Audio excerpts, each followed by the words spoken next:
மா மா இதான் உனக்கு வேலைக்கு வர டைமா?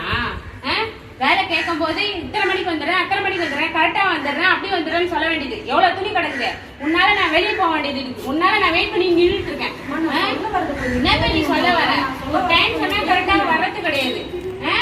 ஒரு வேலைக்கு வரும்போது அதை பண்ணிடுறேன் இதை பண்ணிடுறேன்னு சொல்றேன். வீட்டை போய் பாரு எப்படி கிடக்குது. நான் கோயிலுக்கு போனா நான் வெயிட் பண்ணிட்டு இருக்கேன். கிளம்பி சொல்ல வரது நீங்க ஒரு நிமிஷம் ஒன்னும் கேட்கத, நான் கேட்க தயாரா இல்லை. நீ போ, இல்லாட்டி நீ வேலைக்கே வரத்தால, நான் வேற ஆளை பாத்துக்கிறேன். போ.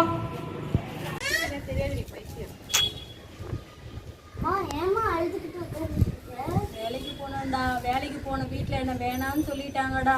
ஏமா வேணாம்னு சொன்னாங்க? உடம்பு சரியில்லைல்ல அம்மாக்கு, ஹாஸ்பிட்டல் போயிட்டு லேட்டா போனதுக்கு ஏன் வேலைக்கு லேட்டா வந்தேன்னு கேட்டு வீட்டுக்கு அனுப்பிட்டாங்கடா. சரிம்மா, படிச்சு வேலைக்கு போய் நான் உன்னை பாத்துக்கிறேம்மா, நீ கவலை